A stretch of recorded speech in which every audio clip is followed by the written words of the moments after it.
Good morning, everybody, and welcome to our first budget meeting of the 2017 calendar year. Could you just rise and have a salute to the flag, please? Mr. Negrin, would you lead us, please? I pledge allegiance to the flag of the United States of America and to the republic for which it stands, one nation, under God, indivisible, with liberty and justice for all. Adequate notice of this meeting has been made by sending notice to the record and by positioning on the bulletin board in the lobby of the Borough Hall and filing a notice of same with the municipal clerk. Please take a roll call. Councilman Davis. Here. Councilman Maclafrida. Councilman Papaleo. Here. Councilman Bartolome. Here. Councilwoman Bastide. Here. Mayor Mignon. Here. Okay, Alan, I'm going to turn it over to you. Great, thank you. Mayor, I just don't know if you want to have the citizens introduce themselves. Well, Record. for the record, we have the same, we've had this past several years, but we have, want to introduce yourself, or do you want? Teresa Esposito. Anthony? Anthony Barbary. Alan Roman. Ken Crowder. Very good. Okay. And Alan Negrin and Peter Burke. Peter Barbary, Council Supervisor. Thank you very much. If you take out your red book, I'd like to start with that first and just point out a few things to you.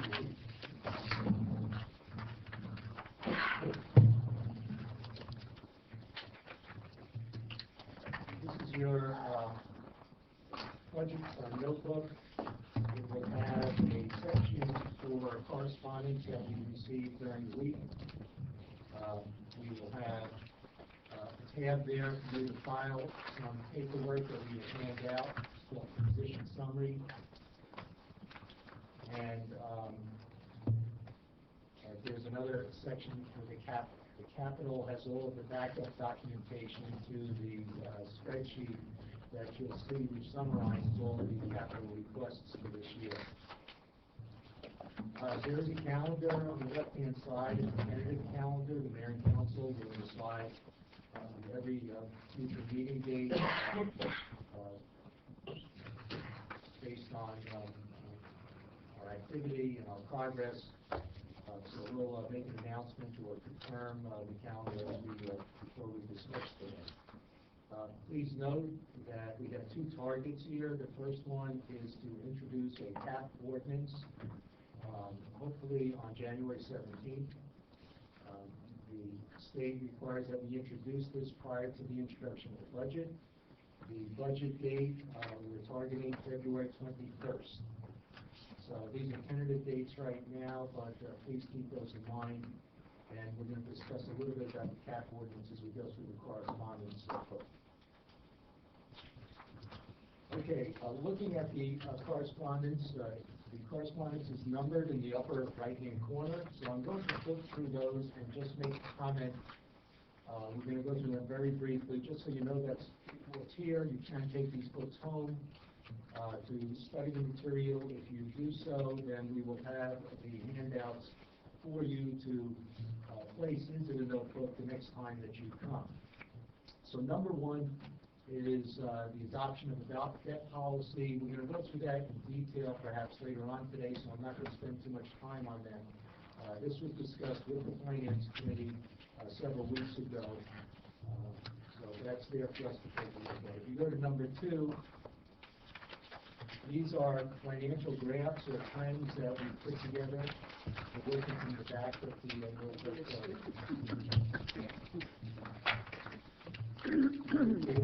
Has a bar graph on it, financial plans. We started to put these together several years ago based on a best practice question. Alan, I don't know where you are. Starting from the right-hand side. So the last of the correspondence. I'm sorry, I went to the end of the book. Might you start over? I'm so sorry. Sure. Number one is that.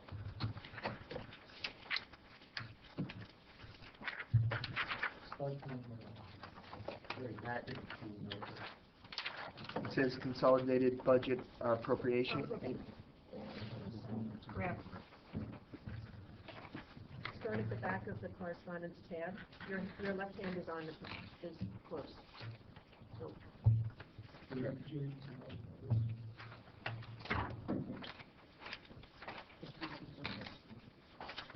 Looking for it. Okay, got it. You're saying the Borough of River Edge financial trends. Yeah, that's number 2, so we'll come back to number 1, which is the debt policy and some other information. yes. Mine doesn't have an image. Yes. No, I just added that. Oh. Citizens okay here?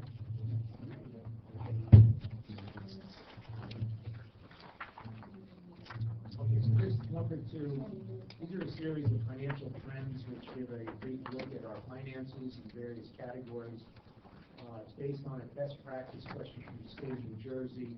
So we started doing this several years ago, and this is additional information. It's comparative information going back several years. Gives you an idea as to whether the trends are positive or not. Okay, let's move on to number 3, which is a local finance notice.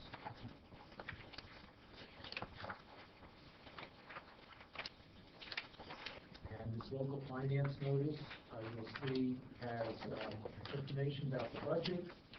The third paragraph underneath cost of living cap adjustment tells us that the allowable increase this year on appropriations is 0.5%. This is what the state is allowing, 0.5% based on cost of living adjustments. The governing body has the opportunity to increase the cap base to 3.5% by ordinance. And this is the ordinance to which I referred, which I'd like to see introduced January 17th. By increasing the ordinance, this does not mean that the council will spend 3.5%. It only means that there is some budget authority for them to spend this money should they need that flexibility. The cap is not on all of our appropriations, it's only on some of the appropriations. Many of our operating expenses are included within the cap, but things like debt service and capital are not included in the cap. So, this does not mean that the tax rate will rise if you go to 3.5%. That's at the council's discretion. In addition, we have a tax levy cap on the amount of taxes that can be raised as well. So, in order to preserve the flexibility of this council and councils moving forward, I recommend that you increase the ordinance to the 3.5%. There's additional information in here which you can take a look at on your own. Number 4, if you go to the next piece of correspondence, Moody's Investors Service. This is a report which came out recently. It's very complimentary to the borough.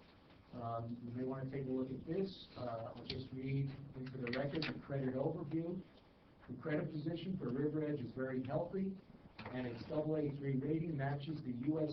city median of AA3. The rating reflects a robust financial position, an exceptionally strong socioeconomic profile with a solid tax base, and a moderate pension burden with an extremely small debt liability. So that's an independent agency evaluating our financial status. Number 5 is an email. Councilman Bartoloni had questioned whether we would be subject to a new state tax on gasoline fuels, and this is the answer, that we pay a federal lust tax. That's there for the record. Number 6 is a memo from myself to the mayor and council with regard to state aid, and this shows the decrease in one particular state aid revenue source of the Consolidated Municipal Property Tax Act. Since 1996, back in 1996, we received $456,000 for that revenue. We do not receive that anymore. The energy tax this year is $1,056,000. Last year, in 2015, it was $1,070,000, and it really has not grown over the years. Number 7. Alan, wait. So you're saying that we have a reduction And that reduction is, how much again? No, I did detail, well, the reduction from many years ago is a loss in this one particular aid category of $456,000. But the energy category has offset that and has grown, and what the state did was trade one off for the other. So this will have a net zero effect on this year's budget, or what? Well, Since you're bringing it up, that's why I'm There might be asking. a slight decrease. I'd have to look at our revenue from last year for the energy receipts. Now, the total was 1,070,000, but the governor just had In his 15, budget. it was 1,070,000. And 16 also. In 16, it was 1,056,000, so a slight decrease. Well, no, but the there. total was still we still had between that and the Garden State Trust and the total was still the same from the previous year. Well, from 96, it was a million. No, I'm talking about from 15 to 16. Yes, it stabilized from there. And from 16 to 17, we don't know, because the governor just. We don't know yet, but we hope that it will be I would expect it's going to be the same. So it's not a reduction right now, it's a Not net that we're zero. aware of, no. Okay. They reduced, there were two components and they shifted. They lowered one but raised the other and then that Instead was of zero. giving you the growth, what they did was shift take away and give with the other one, keep it the So they same. took from Peter and gave to Paul. Correct. Yeah, all right. On the different line, I don't know what makes a difference, but then it was. Correspondence number 8 is a list of maintenance items for the fire department. John Lynch provided this, and wanted you to have a detailed listing of the maintenance items for company number 1. Or being requested. We skipped 7, did you intend to do this? 7, thank you. 7 was another local finance notice, which gives us some extensions on the deadlines for the introduction of our budget and the adoption of the budget. So the statutory date would be February 10th to introduce our budget. We do have until March 17th to do that, and to adopt our budget. The statutory date is March 20th. It's been extended slightly to April 21st. So the state is giving us a little bit more time to prepare this budget. Yes, number 8 is the listing. Number 9, an announcement from PSE&G with regard to possible increases in energy costs, not only for the borough but for the town-wide. Number 10 is minutes from the Riverside Cooperative. We do a road resurfacing program through the cooperative. They're looking for an early return of information on what our road program will look like by February 15th. So just to get out to you that it would be very helpful if we could get our amount for resurfacing fixed. We don't have all the streets. If we have the amounts, we can put a tentative list together for it to get the bid out there early.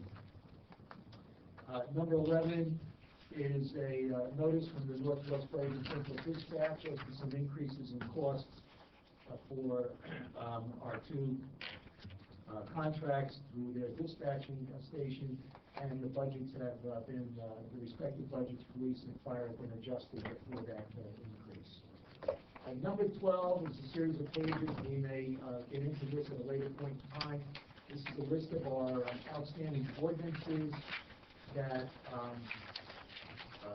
are been on the books for a while, that you have the ability to either cancel, to remain on the books to take care of certain projects, or to reappropriate or reauthorize them as well. This information has been provided to the Finance Committee and to the Mayor as well in advance of this meeting. So number 12, a series of pages which we're not going to go into at this time, but it's there for future reference. Number 13, based on a review of the capital ordinances and discussing this with the Finance Committee, if we do have a bond sale this year, the deferred charges unfunded, which is included in the budget we're going to show you, can be reduced from $231,000 down to about $18,000, because it would be a different financing source for these ordinances. Number 14 is a memo from me to you indicating that as a review of those capital ordinances, there are 2 that have money for the HVAC project for the library when we get to that point. I point this out to you because there are a few requests on the capital list as to HVAC for the library. So you may choose to use these existing ordinances instead of putting a new ordinance together for that purpose. Number 15, likewise, last year the mayor and council asked me to look at convert some of the ordinances and provide additional funds for the road program. So that money still exists. This is a list of ordinances. It's about $68,000 that you could put towards your road program this year from those existing ordinances. Number 16 is a memo from Chief Purdy. This is a recent innovation in the police department and the municipal court called e-ticketing, where we have mobile devices in the police cars, which will allow the police officer to write an electronic report and an e-ticket at the same time. There are some costs associated with that, an initial installation cost, purchase cost of the equipment, as well as a maintenance cost. And the capital, it already exists. We can utilize something that exists for the purchase of the scanner, the printer, etc. And the budget would need to be adjusted for the maintenance this year, so we've gone ahead and done that, but we wanted you to understand why there was an increase in that particular area. And then 17, last one we have for you today, is a listing of the financing as it presently exists for the Senior Citizen Community Center, and also a look at some of those ordinances that are on the books and the possible use of those ordinances towards the Senior Citizen Community Center. Okay. Alan, could you go back to 13 for a minute? I don't know if you want to do it right now, but this part of the accounting process always confuses me a little bit. If you can just explain that either now or at a later date when we deal with it, just so I understand again what does unfunded mean? How do we reduce from 231,000 to 18,000? And what would be the positive implications? And I don't know if you want to do it now, but I can do a short explanation now. Sure, thanks. When the mayor and council pass an ordinance to authorize a particular project, they authorize the chief financial officer to prepare the funding for that ordinance. So the funding is provided in a number of different ways. We can use existing cash that's on hand. We can use existing capital surplus funds that are on hand.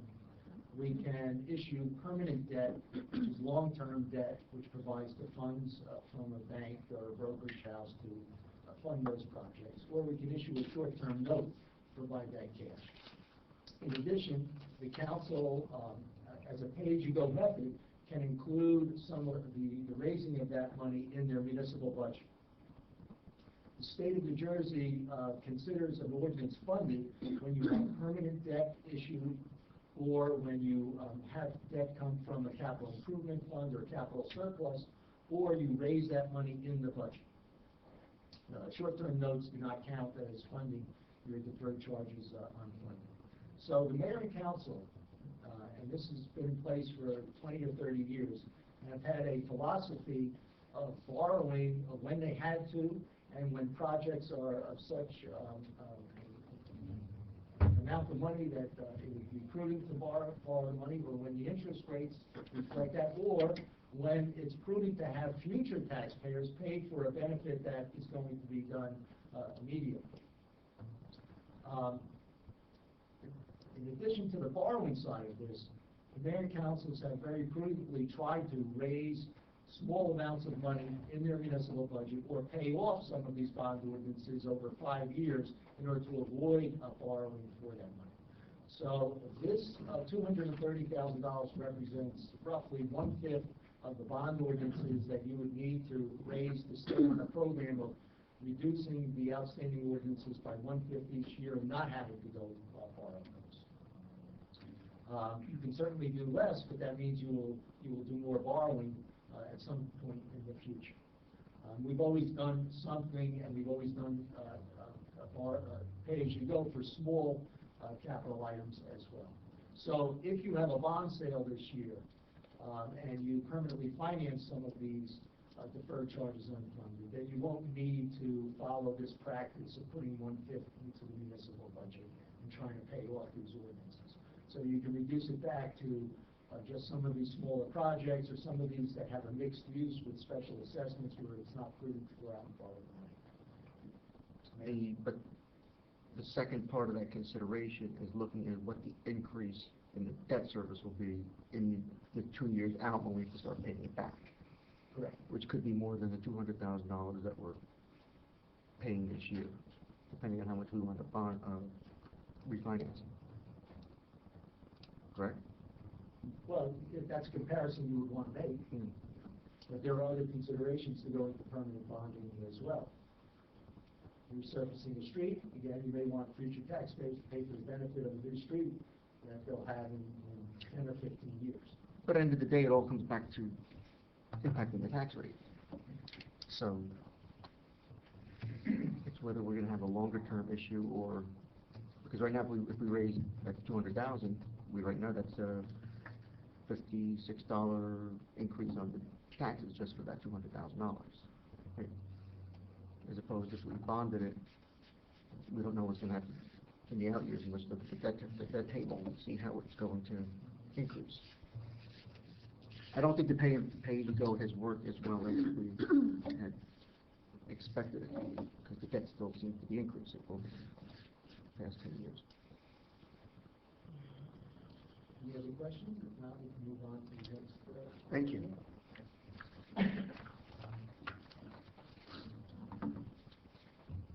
Lee, would you bring this up?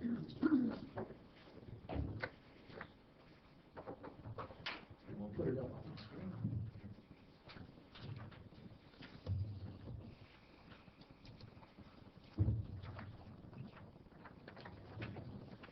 Congratulations.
We've passed out a listing of our budget requests for this year. We've broken down into salary, wages, and other expenses. You have this listing in front of you, hard copy, and it's up on the screen. Just as a refresher, these first two columns here are account numbers for very short descriptions of the budget line item. This indicates whether it is another expense or a salary and wage. This is the 2016 budget as it was adopted, including any amendments. This is what's paid or committed at the end of 12/31 this year. We will still have bills coming in on the budget from last year that will be paid against the prior year budget. This column is reserved for the new budget request for 2017. And this represents the dollar increase or decrease and a percentage. This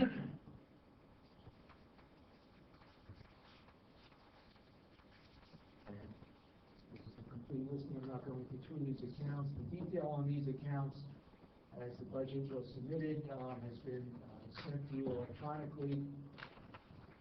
And we will not be going through those in detail unless there's a request to do so, and we can focus on each particular line item.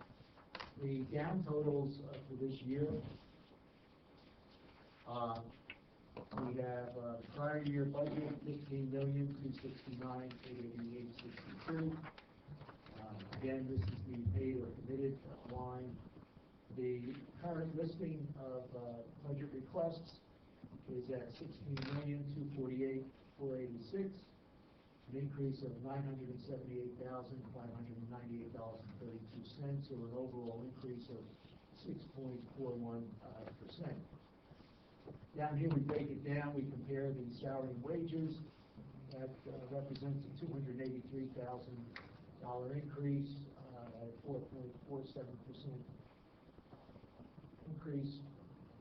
And then this is our other expenses without what we call this, but for the reserve for uncollected taxes. That's what you see here. Last year at $523,000, we kept it the same at this point until we get to that calculation. This represents the state of New Jersey requirement that we make an estimate as to the amount of delinquent taxpayers, and that we increase our budget to offset those delinquent taxpayers so that we realize a full 100% tax collection. We need to do that because we raise the taxes for the county and for the schools. If there were any special districts, we raise taxes for that as well, and the open space programs as well. So we're obligated to make those payments, and that has to be based on a full collection of taxes. So we make this estimate. It's not spending, it's non-spending, and it just serves to make sure that we have a full collection of taxes as a source of revenue. Okay, any questions on this at this point in time? We're going to go to this log, which you do not have in front of you, but I want you to be aware. This is how we make changes in the budget from what has been submitted. So you have all the detailed budget accounts that have been submitted. Now, if there have been any changes since that time, we have made changes to the budget position summary, which you were just looking at. So, for instance, one of the first changes we made was to the police department line. It changed from $119,225 to $129,225. We added $10,000 for a tuition reimbursement program, which the police had negotiated for, which the borough agreed to. So these are potential reimbursements under the tuition program, which had to be included in the new police budget. Quick question here. The totals there, 119 to 129, is that all tuition reimbursement? No, only this, the $10,000 is the new item. Okay, so that's their whole... This is their whole budget. Their whole budget changed from the 119 to the 129. And then we've also posted out here the date that the change was submitted and whether we posted it to the budget. So we have those dates as well. Excuse me, Alan. Would those numbers apply to that salary and wages change? Or not really? No, it's not salary and wages, it's other expenses over here. We have the OE. It shows it's other expenses. And then we have another change for the police department. I'm not going to go into detail on these. This is the group insurance plan changes, our health plan. Here you can see we applied a copay from the employees of $188,000 to reduce the initial amount from $1,148,000 down to $960,000.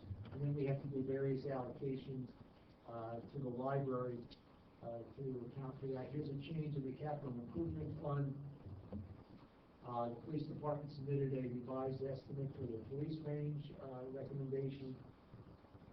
These are some insurance changes and allocations that we had to make. Here, the police department, here you can see we increased their budget $4,500 for the e-ticket software maintenance program that they would like to get into.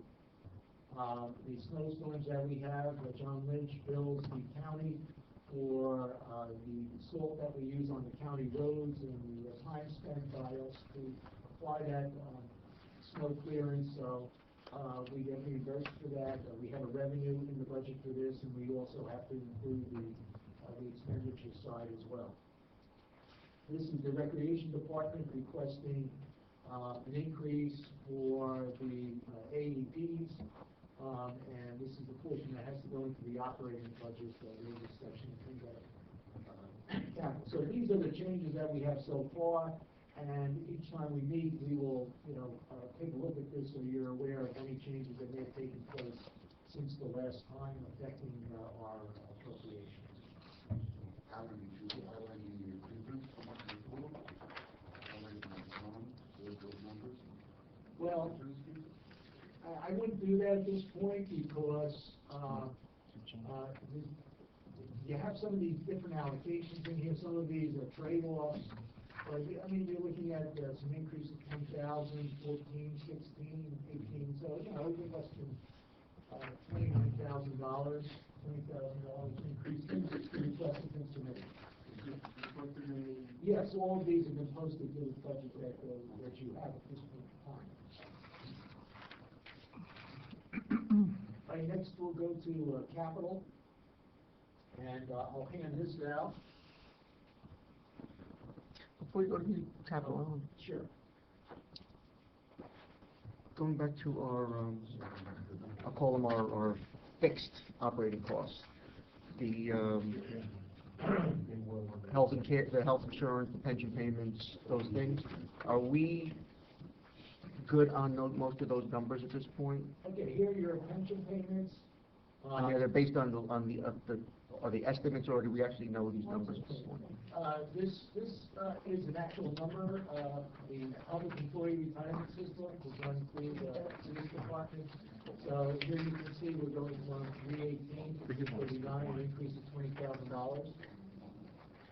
And here we have a police, just hold off on the Here's the police and fire, going from 549 to 583, an increase of $33,000.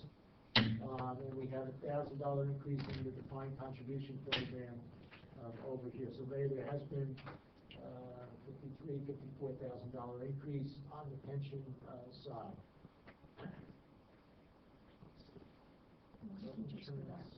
That we didn't get. Oh. Over here,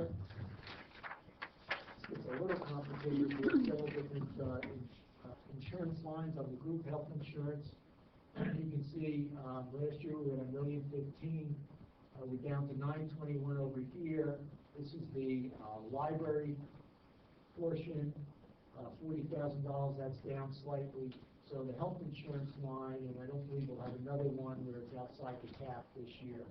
So the health insurance is down about $94,000 due to the contribution rate increasing for the employees, the Chapter 78 rates, police department, public works are now on that scale.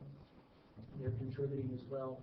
And I think we might have one or two less health employees taking the health benefit because they're taking waivers. So our waivers are increased as well. If you see that line is up to offset some of the ones that are not taking the health insurance plan. But that's already netted out based on all. This is all netted out at this point. So these are all good these are good numbers for the health insurance. We go through a whole process of looking at every employee, every line of coverage, every rate that's applied. So we do a line by line analysis from one year to the next as to what's going on in the health insurance plan to make sure we get an accurate count. And then with regard to, I guess, the other fixed cost, like the insurances, all those numbers are based on our premium our premium invoicing for the year, so no more estimate. Before I leave the health insurance, I do want to say that it does include a couple of plans for requests that if department head wants a new employee, and that's in our salary schedule, then I've also anticipated that as a health insurance cost as well.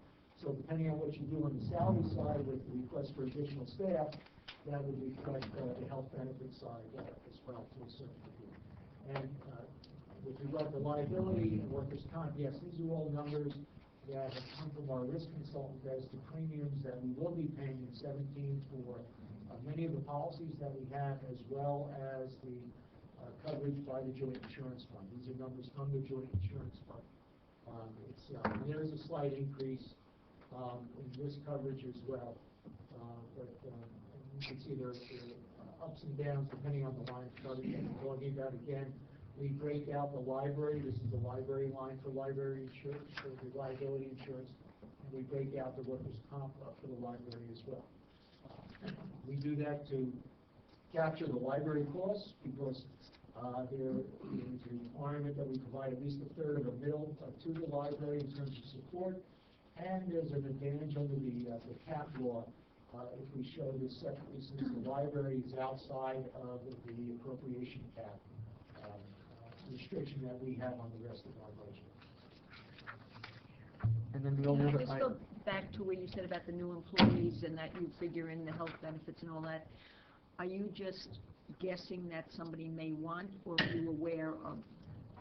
No, I'm aware of a request the department has You are, made for new okay. employees. Okay. And I just wanted, those requests will be reviewed by personnel Yeah. subcommittee first to make recommendations to this body. But you would make an assumption that it's probably on the conservative side, that it's a family plan versus an individual. At this point, I have to until I have more. No, but that's very important. And then the only other one, the BCUA, is that still an estimate, or did we get a better number on that? No, that's an estimate that I have at this point. I've just increased it 5%. Here it is over here. Jersey County Sewer, $1.5 million last year. I've increased it to $1.16 million. $1,076,000. $1.76 million, $70,000 increase. It's up about 7%, and until I hear otherwise. Their budget was approved with a 2% increase, so I'm expecting that to be lower. But depends how the flows break down between the towns, and they allocate Yeah, the bill. and I know that we had a pretty good winter last year. From our perspective, not a lot of precipitation, but what we found is that when precipitation is down, they raise the rates up to compensate for whatever they need. Because the operating costs don't. Precipitation, the rates don't do too much, so they're gonna raise the money they need to operate. They said, but this year their budget was only 2%, which was probably the lowest it's probably been. That's good news, so we'll have to wait until we get our bill. So we can get it But it's usually around this time of the year, so maybe you can call. Is it still, Yeah, usually I call and been able to get some advance information. Walter, is he still there? I don't know if Walter's still, Walter, the CFO of the utility No, account. Nowakowski has retired. Oh, has he? Yes. Are there any more questions on this particular schedule? And we don't have a copy of this, but we're going to get a copy? Yes, we do have copies, I call it the position summary. Oh, okay. Summarize all the detail in the budget and gives you some down totals. So that's the 3-page document. And before you just go to the capital, I'm just doing the rough numbers. So right now, we're up almost $1 million in total, Yeah. which translates to about a $256 tax increase. I did a quick based on the revenues that we had last year, so, what did I come up with here? $281 on a typical home That was close. at this point, but you didn't have the revenue figures that I did. Yeah. If your revenues are all the same, which Yep. may not occur, this is what you're looking at now, just based on the appropriation increase. $281 increase. And that includes all the capital requests with the understanding that we're probably not going to approve all the capital Yes, requests. yes, and there are some duplications. I'm simply saying that for the public who are watching. No, I'm just the starting point where we're starting. We're at Yeah. 281. I just Last think- year, I think we came in at. Well, I can show you that. No, I'm good. Down here. I just want to make And you sure, can pay for the the tax record, from and that. YouTube, that the public understands that this is the wish list situation right now, not the actual situation. This is our Well, starting I point. guess that's what I was, what I'm trying to get to is to where we're gonna start to be able to focus on where we can reduce. Yeah. Because if those numbers are known, like Alan's telling, those are usually the biggest Yeah. drivers in the budget.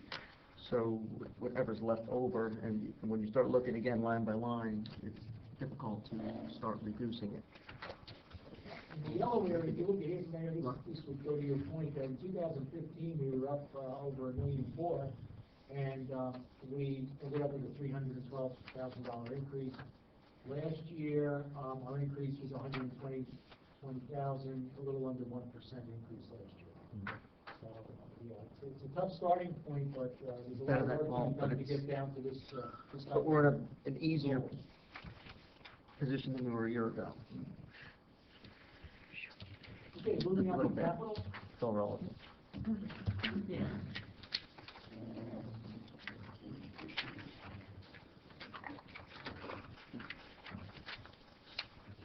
This is, you have a hard copy in front of you. This is a refresher. The first column gives us the department or the category that we're looking at. So you'll see administration, assessor. The folio is a reference to your red book and the supporting documentation. So for instance, the borough clerk, C-4, if you went to your red book and you looked for C-4, you could find the backup or the quotations or the information that supports this particular request. We do have formal forms which they are required to fill out, and in some instances they'll provide additional information to explain this particular item. So that's what this reference is about. This column is just reserved for some notations as to preliminary approvals, or if the mayor and council and citizens want to rank some of these, we can use this column for that information as well. Alan, if I could interrupt just for a second. I'd just like to inform the council and the budget committee that beautification met this past week, and they will be, they're going to be requesting that we consider a late budget item, capital improvement, which is sprinklers for Cherry Blossom. And that would be a cost of, they have an estimated cost of, from a contractor for $5,000.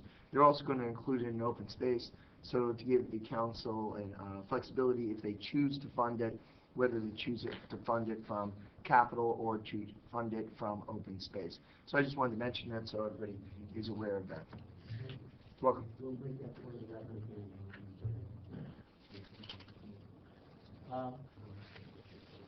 So moving on, we have just the name of the project with some sort of a short description. If you see something like this in parentheses, then this indicates how many items we're looking at. So I try and include that as well. Sometimes the mayor and council and citizens do a phase-in of these projects. So this gives you the opportunity to break these down a little bit. And then we get into the financing of these requests. This category is the Capital Improvement Fund, CIF. This is a category in your budget where we raise the full funds, all of the funds requested for this item in your municipal budget, and then it's financed by an ordinance once that money is paid over from the municipal budget to the, what we call the capital fund itself. If you want to borrow for this particular item, then the state requires that we have a down payment. This is my DP for down payment. It represents 5% of the bonds or notes which we have to issue. So the state of New Jersey is very conservative. They want the towns to have some money in their pocket for these projects and make a contribution towards paying down these projects, so they require a down payment. So this is money that we have to have in hand. This money is raised in the municipal budget and goes into the capital improvement fund. So these two items represent one line item in our municipal budget called the capital improvement. These are bonds that we would issue in the future for that particular project. This does not go into your budget at this time. If we went to permanent financing, then that debt service would go into your budget in the future budget. If something is submitted by a department that is not a capital item, in my opinion, the state law requires that a capital item have a useful life of at least 5 years, then I usually reclassify it into this column and make it a direct line item in the municipal budget for raising that money and providing money for that so-called capital purpose. Keith, could you just work with Judy to try and get that Wi-Fi? When we have a bond ordinance, part of the bond ordinance is that we have what are called 2-20 bond expenses. So we have to advertise the bond ordinance. There may be legal expenses because these are prepared by a specialized attorney, bond counsel. In addition, there could be eventually cost of issuance, either issuing a note or issuing permanent financing. So there's printing, there's other types of costs. We do electronic sales now, so there are payments due to these third parties that conduct these electronic sales for us. So there are expenses associated with any project that you may encounter, so we are making that part of the overall cost of this particular project. And then in this column over here, I have total approved. Obviously, this becomes the final number as to what's totally approved. At this stage, all of this is just a request. But this would be your total cost for the amount that eventually is approved. We have some additional information off to the right. We have a column which is on the other side of your hard copy. If you have a hard copy, if you want to take notes or make, please feel free to make your own notes or comments on it. This is the unfunded amount that would go into a future budget. So if you were to want to borrow money for this particular project, the HVAC library, and the bonds to be issued were $152,000, but you wanted to pay those off in future budgets, so you did have to put a permanent financing. You would have to raise $30,400 over the next 5 years, starting in the year 2018, and put that into your budget and try and pay that off. Again, that's not it's been a policy, but it's not a fixed policy. That can be changed, or these numbers can be determined by the mayor and council at a future point. If we went to borrowing, this is what that borrowing would look like over a 10-year period at about a 2% interest rate. I'm estimating that this particular project would cost you an additional $16,568 for those particular purchases. Al, I'm just going to stop there for a second. I thought, and I could be wrong, that currently borrowing was much less than 2%. Well, look, if we go to short-term notes, you're correct. They are a little over 1% now. The short-term notes are starting to come up. We've had a note below 1%, and we reissued a note this year. But some of the notes we're seeing now are a little over 1%, and I'm told by bond counsel that the short-term rates are starting to increase. The long-term rates are slightly more, and they're starting to come down. So we're starting to see convergence of the short-term rates and the long-term rates. This is why I'm recommending and suggesting that it may be time to try and lock in the long-term rates with historic lows and have been for several years now. But we may not see that in the future. So, ballpark, not holding you to it, what is the long-term rate currently? Well, we'll go to, I can show you schedules later on where you'll see what is outstanding, what our rates are, and I'll comment on it at that time.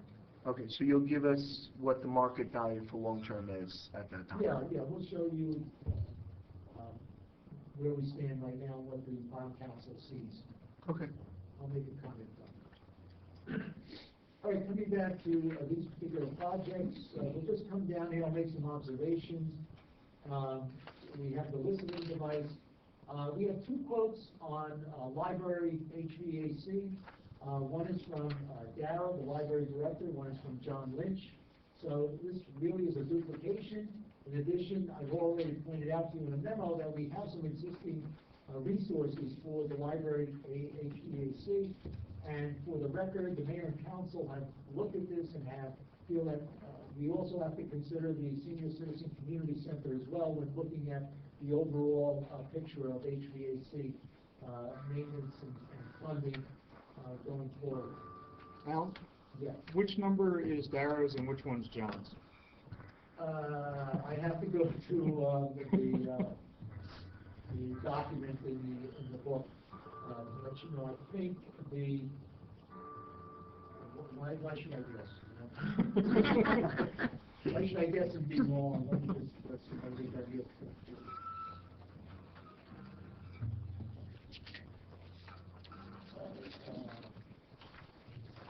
There'd be The different- $75,000 is, John Lynch's. Okay.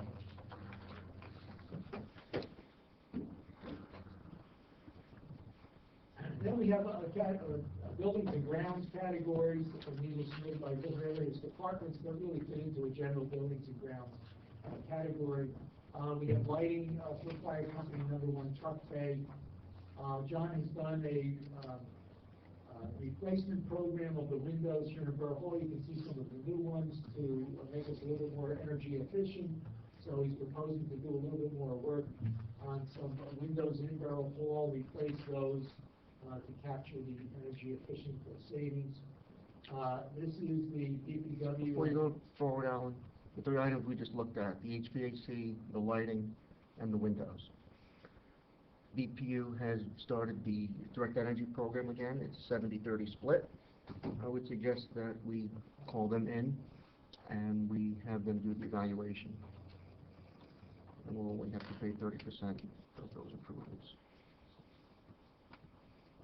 Also, And there's a lot of money available right now. just to mention, I sat down with John for about 2.5 hours, then went over every item on his capital budget request as well as his operating expense. So if anyone would like to hear John's perspective based on my notes, I can certainly speak to those. And also what John consider a must-do versus a should-do versus something we need to consider, maybe not for this year, but over the long term. I had him help me understand his thinking in that regard. Those HVAC lighting and windows. Okay, Mechanics Bay is a request for a hot box for 140 Kinnecmac. KVG, another one? What is that? I can, if you want me to, real quick, but I don't know if Alan wants to stop at this time. Maybe I can explain that to you later. Alan, do you want me to do that now or later? If it's a short description, please just go ahead It's and for we'll move on. Nothing's for back 140, you can't let... No, this is an insulated box for plumbing and electrical. John calls them, there are two. There's 140 Kinnecmac Road and one at KGB. These boxes provide a reduction in maintenance and repair and replacement for the items that they're insulating and protecting. They are well worth the money we'll spend because they will also prevent failure. We have a sewer pump here for KVG. These are some funding for some improvements to public sidewalks. These would be sidewalks like in front of our hall or the library. They're not residential or commercial sidewalks. Library generator, emergency management, I believe, made this request to be able to utilize the library during some power outages. Now, this, I don't have any funding scheduled for this, but you can certainly add to the budget at this point if you so desire for the Woodbridge Community Center, as well as traffic improvements. I have nothing specific in those regards. Some of the departments did not have any requests, so I put not applicable or NA on those particular ones. Moving on down, we just have a desk request for construction.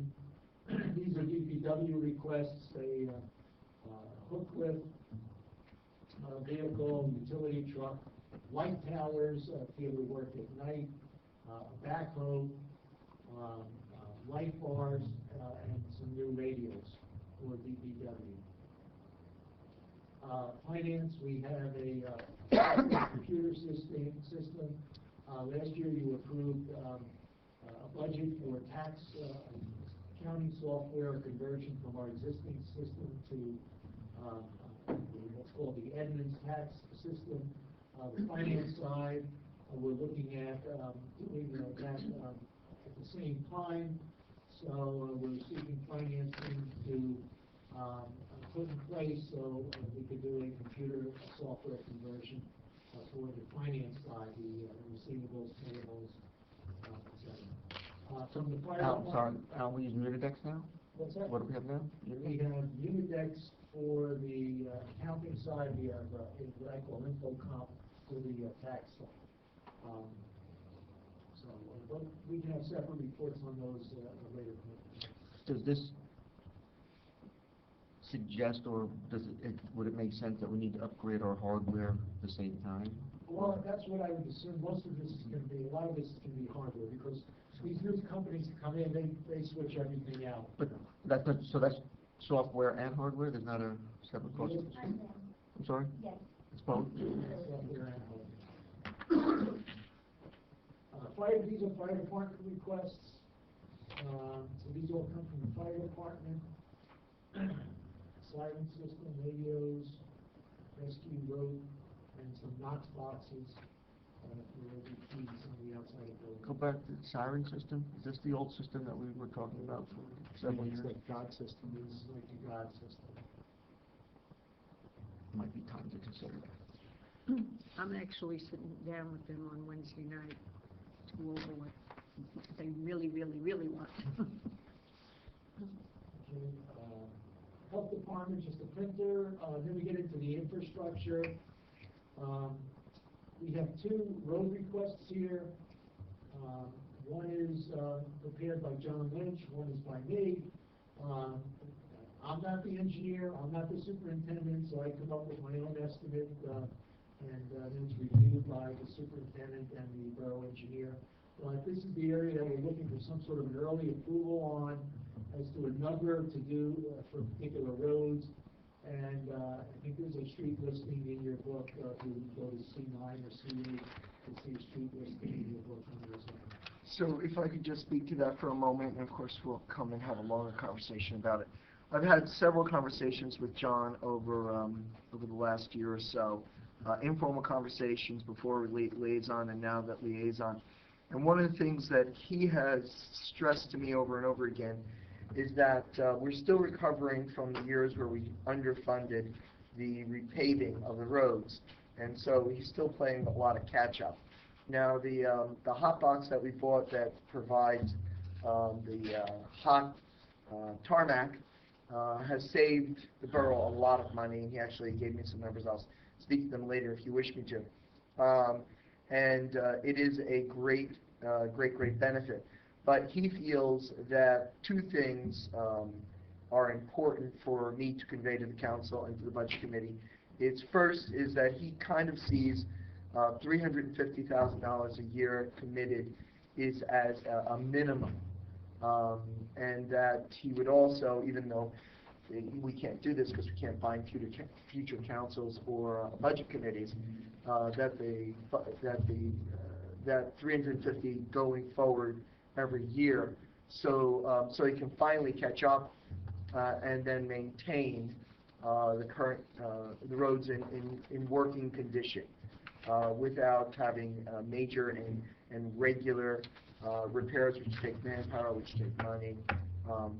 Now, he had said to me, if the council is choosing to do less, it would be extremely helpful for him at planning 5-year plan, 10-year plan, for the council say, and the budget committee, say, well, we're thinking this amount and stuff that we would, be recommending to future councils and committees that they maintain. So what he's basically saying is if he knew how much, generally speaking, without committing future councils or budget committees, that committee would think is a standard minimum amount, that would be of a great assistance to him. If he was asked what he thinks is a standard minimum amount, he would say $350,000. The difference between yours and John, different streets, different ways of calculating the cost. Again, I have to go back to the detail, but I think John would like to do a little bit more streets, but it may come down to some of the quantities. He doesn't do a side by side. I haven't done that for the truth to see what the differences are. It's probably a little bit of both in there. Thank you.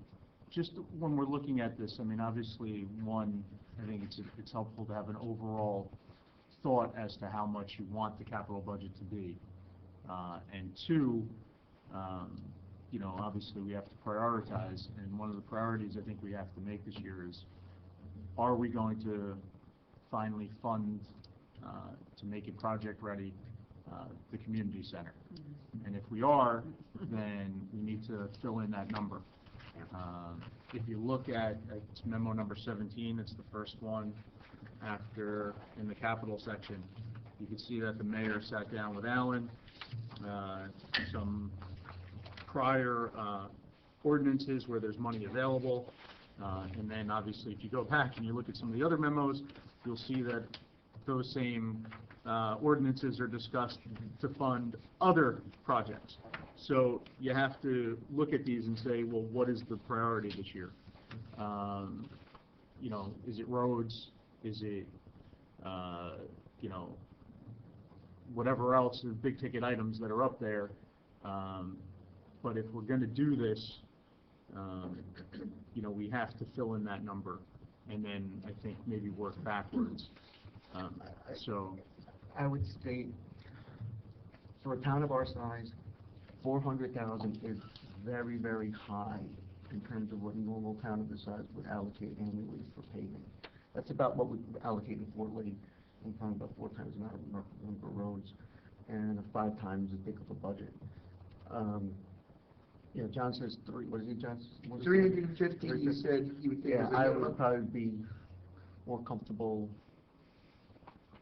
between 250, thinking what Al's saying also, because I really don't think if you look going forward, our capital budget, we've been as high as $2 million at the time, and that has a huge impact on the future budgets in terms of debt. We were better off when we were keeping the capital budget in line with what our debt payments are, which is 1.2, 1.3. So we should be, I'm just saying, my perspective is we should be looking at capital budgets in the 1.3, 1.8 range generally, depending on what's going on in any given year. And then to Al's point, then you have to say, well, do you want to dedicate 35% of that for roads? That's one of the ways you have to look at it. I think you both made excellent points, and one of the things you said I'd like to comment on, you're saying your thinking. I'm not offering my thinking, I'm offering, just for the record, for the public, I'm not offering my thinking, I'm simply advocating. Yeah, no, I'm not discounting what you're saying, but what I was going to follow up with is something we did at Alan's suggestion several years ago, is that with regard to storm and sanitary sewers, we've been putting smaller amounts away every year. 50,000, 75, sometimes 100, and we may want to consider doing something like that for the roads, so at least then you can also be building up a little bit of a surplus on that, and you can do it that way too. If in any one year, we can't do, say, 400,000, at least we can say we can commit like 75 or 100 automatically, and then do the balance based on the given year, maybe something like that would work. And I think that'd be easier as a planning tool going forward, rather than saying we're going to commit, a larger number.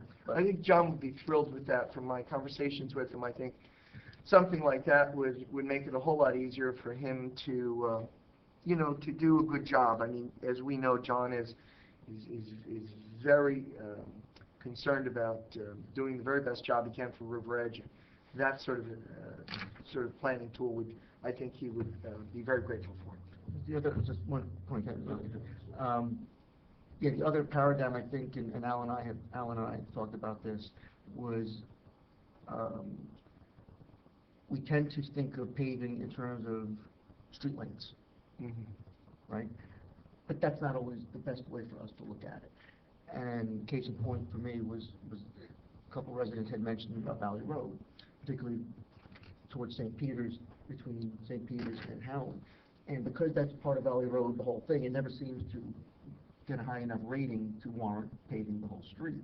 So we need to start looking at maybe smaller sections of other streets and distributing it that way. So if we don't pave, use my example from Concord, if we don't pave Concord from, 5th down to Bogart, we might want to do one block at a time if that section is necessarily much more in need of it than the balance of the street. I would agree with that. So, and I know John does some of that, but it seems that we tend to, these smaller areas which could be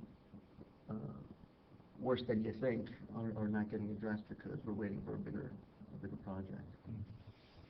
Ken, sorry.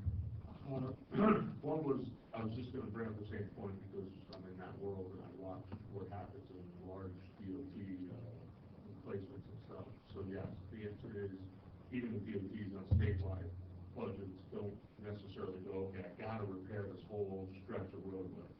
This section is really bad, just replace that section and we'll, somewhere down the line, the rest of the road. Second of all, I'm sure this man right here can do an analysis of the last few years, however you want to go back, 5, 10, whatever.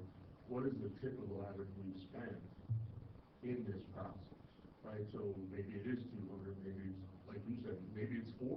Yeah, it's been all over. Alan has given us that in the past. And it's, Okay. so we, yeah, I'm sure it could be updated. Yeah, I bet this, we can show you what councils in the past have budgeted and spent. But again, it is a priority. I think it is a priority. Streets are important to take care of. But again, it has to be, to Councilman Bartolone's point, it has to be viewed as part of the overall. And it's not just the streets that I'm talking about, it's all the, I mean, when you add up all the little stuff, obviously, you can see it's almost $2.5 million. So it's just everything, and that's, again, there's no numbers in for the community center yet. There's no, I mean. We've been talking about that community center. Well, it's been 10 years. And I mean, it's 10 years, exactly, so. and we don't even have a number in here. Yeah. Well, because we don't have a number for the cost. And Correct. Councilman Bartolone and Councilman Fred, I expect to have that, I would hope, within the next couple of months, to have an actual firm idea of the number.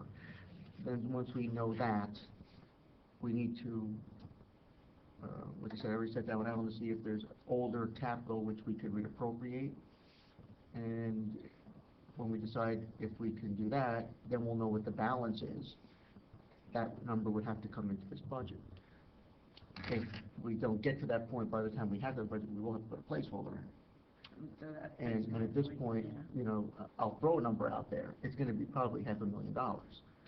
So that's what we would probably need as a placeholder. So if we want to start with that, and that may not get us there, depending on what happens with the old capital. So. Okay, right, very good.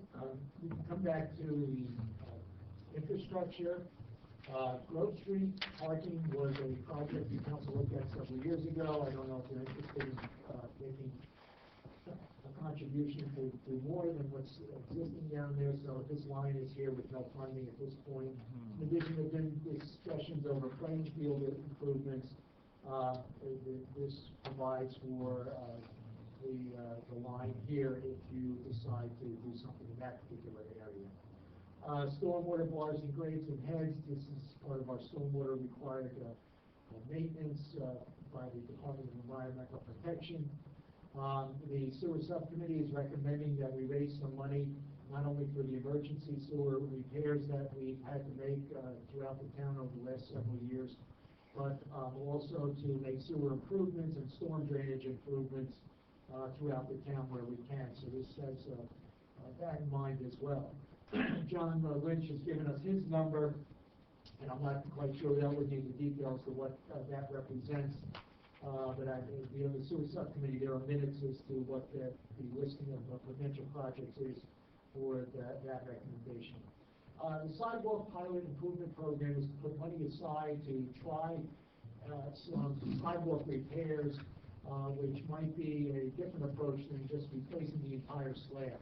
So here we're talking about some innovative techniques which we could try, and if they work out, it might be something that we could offer to residents for them to do to improve their sidewalk condition.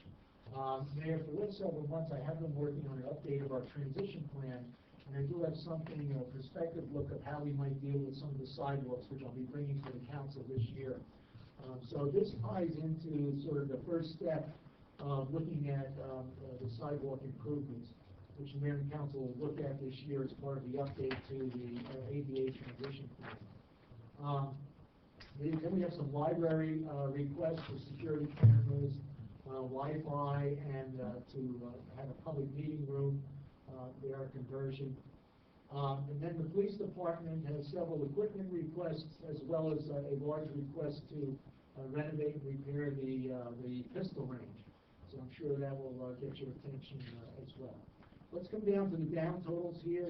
Alan, can you please stop for one moment? Sure. Just want to make, for the public record, I want to make sure that I understand this, and also for the Citizens Committee as well as for the YouTube.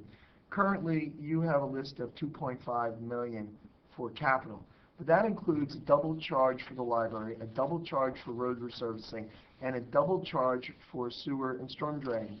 So that number, since there are two competing numbers and both numbers are in, that means that the budget is inflated somewhere between, I would say, $400,000 and $600,000, because we're going to be removing one of those two numbers, and then we may be reducing the number that we keep. Would you agree with that, or have I misinterpreted what I'm I don't know reading? the specific number, but your approach is correct. And there's also a double number for HVAC. Well, that's what I'm saying. HVAC is a double number, road resurfacing has a double number, and the sewer and storm drain have a double number. So that means that the budget, the proposed capital budget as is inflated by, I'm estimating, between $400,000 and $600,000. And I just want the committee as well as the public to know that this is part of the process, that this number of 2.5 million is not a realistic number. It's just it's an accounting number to give us a starting point. Okay, looking at the down totals of all of those projects, these two columns represent the capital improvement funds, the down payment amount, and the pay-as-you-go amount, including some of the additional costs that we would need to put into the capital improvement fund for these projects, or $217,000. And you'll notice that's my bottom line number here, which is what does go into the budget as a budget item for this year. So that's the impact of all these projects at this particular time on this year. The total amount for these projects is the $2,582,724.08. That's your total overall cost at this particular point in time. There we have the bond amount, borrowing about another $2.3 million, and this is the other expense total that would also go into the ordinances, $140,000. The other down totals, the 1/5 amount is at $446,000, where you bond all of this, and an additional cost of $229,000. So, as Councilman Papaloni was right, this number really is a very rough estimate at this point, certainly subject to change, which will affect this number down here, which does go into the budget. Mayor, I'd ask for a short recess, if we could. When we come back, we'll just look at our debt policy and our debt position and debt payments and what all of this means to that particular side of the equation. Okay, very good. We will take a 5-minute recess. Thank you. Okay, there you go to the number that I proposed for roads, C-8. But just to give you a quick look, and I really don't want to put you back into a discussion on the roads because we want to go through the debt policy. But this is the 30-year schedule as to funding in the municipal budgets for the road program, and frankly, this did start under former Mayor Curran in the 70s to have a consistent road program. And the mayor and councils through the years have been committed to this, and frankly, that's why our roads are in very good shape compared to other municipalities, in my opinion. All right, so here's the whole listing. You can see in recent years, the councils have made an effort to put additional funds in there. This number of $240,000 last year was supplemented by another $114,000 out of the existing ordinances. So you had a program in excess of $300,000 for 2016. Alan, you highlighted that column, what's the average? I don't know that that's the proper. And I wouldn't, yeah, I wouldn't look at the average that long back. I Yeah. would say maybe the last. Well, you Prices got- are different. Yeah. you got 55 years ago. Yeah. But I mean, but I think the last 5 years we were. 2 1/4, 250. Quick math. I think if you pull out the 400 and the 300 from 8 and 9, it's gonna be in the twos. Not two something, not the 350. Yeah. And then if you look at, this is my calculation on the streets, and the streets are provided by John Lynch, so here I do have the street listings in here, if you want to go and see what streets we are talking about, and the rest of my calculations as to how I got to my particular number. But, that's in your book, CDSA, for another day, you know. That's Mary's job for the next one. She's gonna check all the numbers to you. So you can take a look at that. We are on tape. Yes, we are. I We will are, reserve Mary. my comments. Alan, I just want to emphasize again, 350,000 is not my number. It's simply what John suggested Sure. we could, because I don't know if you're getting a little defensive by showing us those numbers. I'm simply saying that that's what he's saying that we need, and, you know, I'm just sharing that information. No, I think I don't think that's the point, Tom. I think, Okay. But I think what also would be helpful is, I know we looked at this before, you know, John's list going forward also, so we can look at Yeah. future needs and look at it, you know, based on potential costs going forward also. and Oh, I see- agree 100%. Looking at the ratings and then see which ones we need to, you know, if they're in that second category, you know, maybe the Bump them up to 75, first. maybe then you look at the number of streets, and then maybe it's a progressive decrease in increases, or something like that going forward. You know, Yeah. because you may catch up quicker. But I think, it bears looking at a little bit more, and it is something I think that all of us would admit we want to commit to maintaining some level of funding to maintain the streets. We had neglected the sewers for a long time, and Yeah. we paid the price for that, and I think, we said the last 2 years. I mean, that Alan. song just had an emergency repair. Yes, but the difference is now we had money appropriated. Yeah. Where in the past, that would have been an emergency cost, so, planning, although it may have some short-term impact on the budget, it does help us in the long run, so. We will continue this discussion another time. Alan, back to the debt. Okay, let's go to correspondence number 1 in your red book, please. At the very first piece of correspondence, we have multiple pages. The first page has the 1 in the upper right-hand corner and says adopting a debt policy. So it's not the expenditures. Everybody's willing to find that. And again, I'm just going to give you a couple of words on each page. You can make notes on them if you so desire. And it's certainly here for you to read at length as we go through this. Several years ago, the council adopted a debt policy. It's very beneficial to the borough. It's one of the things that rating agencies like to see. They like to see policies on your fund balance, debt, and other financial areas. And the mayor and council decided on this particular policy. If you go to the second page, we want to look at, the third page, where it has subparagraph C and D. That's what we want to focus on here. C and D, we have 2 thresholds that we're obligated at this point to adhere to. C is the total indebtedness, and it's restricted to not to exceed 1% of the last locally assessed valuation as equalized by the Division of Taxation. We'll show you that calculation in a moment. So that's one threshold overall. We can't have more debt for our own internal policy than this 1%. The state has a much more liberal threshold, which we are underneath that particular threshold, which we'll look at in a minute too. And D is the amount of debt service, long-term debt service that we put into our municipal budget each year. That is not to exceed 11% of the total year's prior expenditures.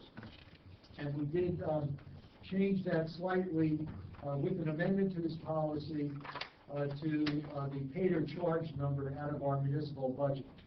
So you don't have to really go to that, but just know that we did change it. Okay, if you flip through a few pages, you'll see the next document that says supplemental debt statement up at the top. Supplemental debt statement, Department of Community Affairs supplemental debt statement. And on the left-hand side, I have a tape. which shows what 1% of the equalized valuation is. And you can see I took 1% of the 1,658,000. It's $16,588,916. So our overall debt, according to our own policy, can't be more than roughly $16 million. So that's a number we want to keep in mind. How much is our overall debt now? Excuse me? How much is our overall? We'll get to that. That's the Okay. purpose of doing this, is to measure against where our debt policy is. Sorry, go ahead. Okay, next we want to look at the budget sheet. Behind that, another page down in the lower left-hand corner gives you an estimate on the amount of debt service that we should have in our municipal budget according to the policy. And you'll see here, we've got 11% of the $14,442,000 the Cater charged in the prior year budget gives us $1,588,000. $1,588,000. And you'll look at the municipal debt service line B on the same page, and you'll see that in 2016 we had $1,490,000, so we were well under that particular threshold. Okay, please flip to the next page. I'm sorry, Alan, but this is at the end of 15, not Yes. this year. The number that where it stands right now, Mayor, if you want to write this down, $1,562,000. What is that? $1,562,000. What is that number? That is our threshold for the amount that should be in the municipal budget, $1,562,000. That's including the capital as presented? Or is that the Well, actual look at my increase? projection of where, So that's what our debt service is gonna be for everything up to this is the now? threshold that the policy threshold. indicates. This is the threshold. Not not the debt payment. We will look at what the projection is for the debt, later on. The next page is a spreadsheet on our existing debt structure. This answers Councilman Papaleo's question as to some of the interest rates that we have at this point in time. You'll see we have the principal bonds are laid out here, 2017 to 2023. These are our principal payments. It includes sales from 99, 2002, 2005, 7, 9, and 13 was the most recent sale. The interest rates are the next series of columns. Going back to 99, 2.72%, 3.89, 3.5, 3.86, 2.66 for 2009, and 2013, a little over 2%, 2.02% for 2013. But look at the lower right-hand corner, our total principal and interest debt. This is our long-term debt for 17 through 23, $5,978,000. So that is well within the $16 million threshold when we're looking at overall. $5 million, or close to $6 million. That's what we owe. That's what we owe to for our principal That and we, interest payments that we going forward. bonded, but it's not what may have been appropriated but not yet bonded. Authorized but not issued. Yes. So, I know I ask a lot of questions. I hope I'm not making you crazy. So basically, we're saying 6/16 for where we're at. So less than half. Not that I'm happy with the amount we owe, but just to put in perspective, we're under the 50% of the threshold. Yes. Great, thank you. But again, that doesn't include what we may have already, Doesn't include what, yeah. what we may have already appropriate or approved but not appropriated yet. That's true. That's the only number I have to work with. How much more do you think that other number it could is? be, it's much I'm more. going to answer that. Yeah. Okay. No, I'm just trying to get That's to what, it. if we bonded everything, we actually go to bond and pay everything we said we're going to do, that's the number I want to. Oh, okay, great. All right, so the next schedule we look at this is the handwritten schedule. It's our debt service for notes, other than assessment notes. So what we just looked at was our long-term permanent debt, principal and interest. This is temporary debt. This is a one-year note that we had to issue to raise the additional cash for some of our projects. It's a $2 million note. The rate of interest was 0.68%. This note was rolled over this past November, and, we added another $500,000 to it, so now we have a note outstanding of $2,500,000. So that just means at some point, we're going to have to put that into permanent debt and then pay off that particular note. We will have to make principal payments on the note in addition to the annual interest payments after the third year out. So the state of New Jersey, again, even though you have a temporary borrowing, says you're conservative, you're gonna have to start paying down that note after the third year. So, I'll make sure you start paying it off. So, going back to the previous page, we didn't add any more borrowing. The final column was with what we'd be paying in our budget every year, reduce the debt. Now, but that does not include the short-term note, $2.5 million, which then, argument's sake, is another $200-something thousand a year when we translate it to permanent debt. Yes. So That would be my that point. 1 point, so forget this year's high, but then you would have to add that already to those other numbers going forward before we add anything new. Am I correct? Yes, and I'm gonna show you that as we go through this projection.